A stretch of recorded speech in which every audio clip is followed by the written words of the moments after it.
Habib Nabil menyebutkan permintaan untuk memperbaiki para pemimpin.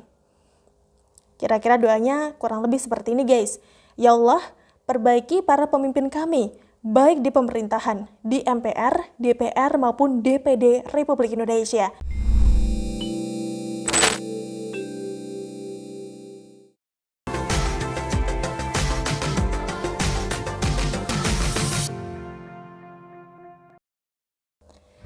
Halo guys, Assalamualaikum warahmatullahi wabarakatuh. Salam sejahtera untuk kita semua.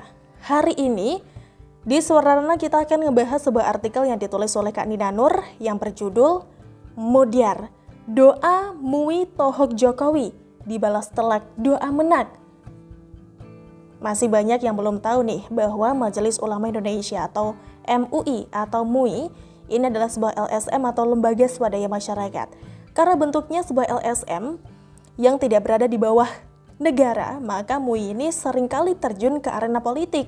Bisa jadi sih, padahal kalau melihat dari namanya, harusnya MUI yang ngurusin ulama ya guys.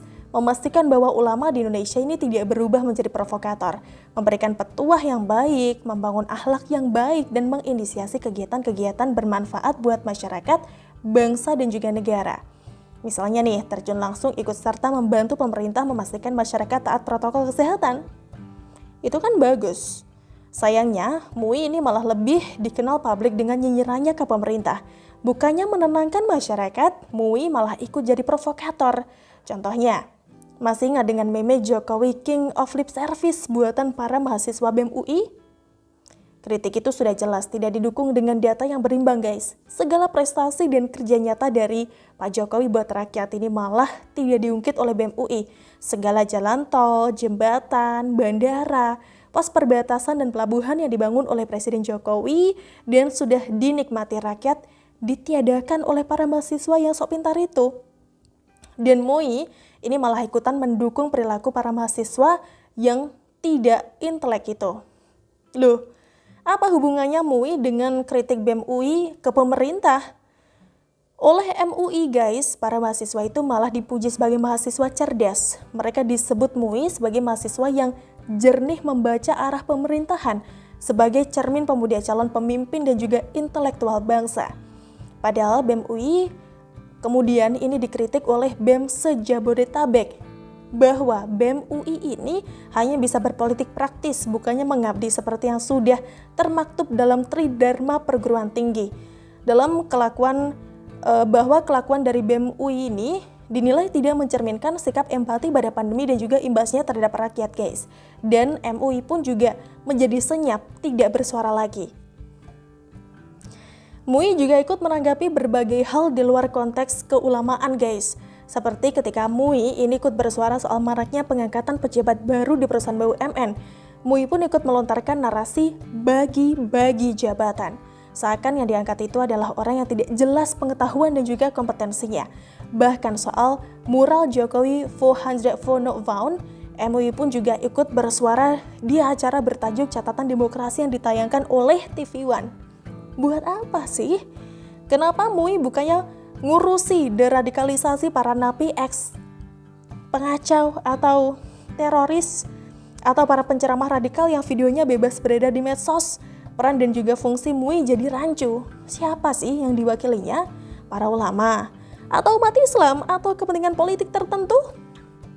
MUI pun semakin menjadi-jadi. Dalam momen sidang tahunan MPR RI 2021 pada tanggal 16 Agustus lalu, MUI ini seakan mendapatkan panggung untuk menyuarakan kepentingan politik tertentu. Padahal tugas perwakilan MUI di sana adalah untuk membacakan atau membawakan doa penutup dalam sidang tersebut.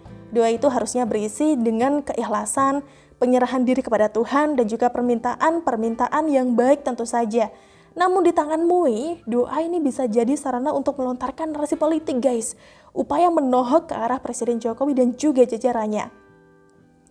Doa dari MUI dibacakan oleh Wakil Ketua Komisi Dakwah MUI, Habib Nabil Al-Musawa. Doa itu diwakili dengan mendoakan Ketua Umum MUI yang mengalami kecelakaan, lalu mendoakan orang tua agar selalu dalam lindungan Allah SWT. Doa pun berlanjut hingga sampai ke bagian doa yang mendoakan para pemimpin negeri ini. Habib Nabil menyebutkan permintaan untuk memperbaiki para pemimpin. Kira-kira doanya kurang lebih seperti ini guys. Ya Allah, perbaiki para pemimpin kami, baik di pemerintahan, di MPR, DPR maupun DPD Republik Indonesia. Ujarnya, dan itu diulang sampai 3 kali. Ditambah dengan permintaan agar mereka itu dibimbing oleh Allah dalam menegakkan keadilan, dalam menyayangi dan memperhatikan kepentingan rakyat, agar ditumbuhkan kecintaan mereka kepada rakyat dan juga kecintaan rakyat kepada mereka. Serius Mui, itu doa. Doa kok isinya tendensius dan juga cenderung memprovokasi gitu ya. Seakan para pemimpin negara ini, khususnya Presiden Jokowi, tidak pernah sama sekali bekerja buat rakyat. Yakin Mui tidak salah waktu? Memangnya Mui bisa menjamin jika presidennya bukan Jokowi, maka Indonesia bisa keluar dari krisis ekonomi secepat ini? Maka Indonesia bisa mendatangkan banyak vaksin buat rakyat? Uang ratusan triliun dipakai pemerintah untuk membangun rumah sakit tempat isolasi, mengobati pasien, untuk membantu sosial dan untuk menyediakan vaksin buat rakyat. Memangnya Mui yakin kalau uang negara ratusan triliun di tangan presiden selain Jokowi akan selamat? Kenapa nggak sekalian aja Mui berdoa agar presidennya turun ataupun diganti? Memangnya Mui sudah bikin apa buat rakyat selama pandemi? Wajar kan? Berbagai pertanyaan timbul berbalik ke Mui. Mui sendiri yang bikin doa yang isinya malah seperti melontarkan tuduhan. Doa yang politis. Benar saja, doa itu pun langsung disambar oleh oposisi, oleh Partai Demokrat. Anggota DPR RI dari fraksi Demokrat, Irwan Veko pun langsung mempolitisasi doa Mui tersebut. Irwan menyorot kata perbaiki yang diucapkan dalam doa Mui berkali-kali. Pembacaan doa meminta perbaiki pimpinan, kemudian perbaiki pemerintah, perbaiki kondisi hari ini sebagai harapan si pembaca doa. Irwan pun menilai bahwa isi pembacaan doa itu pihak Mui ya dalam hal ini memahami adanya kerusakan berat di negeri ini. Nah kan, doa yang politis, memancing narasi politis, sudah bukan doa lagi namanya. Lebih mirip seperti orasi demo yang kemudian ditunggangi oleh pihak oposisi buat menyerang pemerintahan Presiden Jokowi. Parah nih Mui. Namun ternyata tidak pakai lama, Mui pun juga dibalas telak oleh Menteri Agama atau Menak. Entah disengaja, entah kebetulan belaka. Keesokan harinya, tepat pada hari peringatan HUT Republik Indonesia pada tanggal 17 Agustus 2021, gantian Menak, Yakut Khalil Qomas atau Gus Yakut, yang membacakan doa. Doa yang sungguh indah, tapi kalau dicermati seakan membalas dengan telak doa politis dari Mui. Mana Gus Yakut memulai doanya dengan melukiskan keindahan ciptaan Tuhan. Berterima kasih kepada Tuhan yang telah menganugerahi kita negeri yang sangat indah dan juga bangsa yang menyukai keindahan, serta kemerdekaan yang indah. Gus Yakut pun meminta agar Tuhan juga menganugerahi kita, para pemimpin kita dan juga bangsa kita, kepekaan menangkap dan juga mensyukuri keindahan anugerah itu, termasuk keindahan kasih sayang dan saling menyayangi, keindahan rasa malu dan juga tahu diri.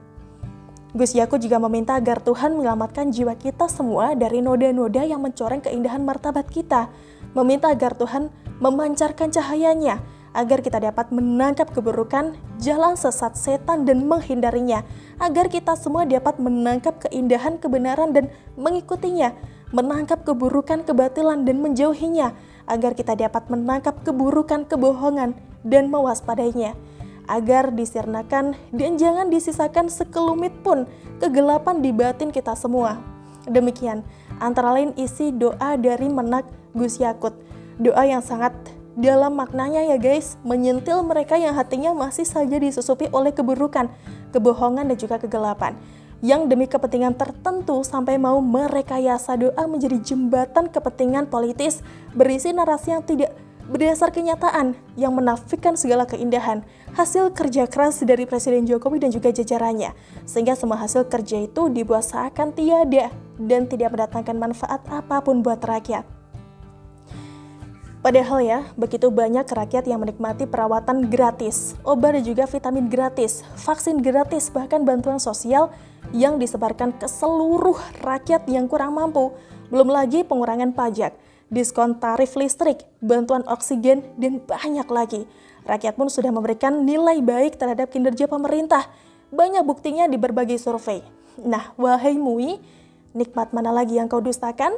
Selalu dari kura-kura. Gimana nih guys menurut kalian? Yuklah diskusin di kolom komentar sekarang juga ya. Suara Rana pamit, kita ketemu lagi di episode berikutnya. Bye-bye. Wassalamualaikum warahmatullahi wabarakatuh.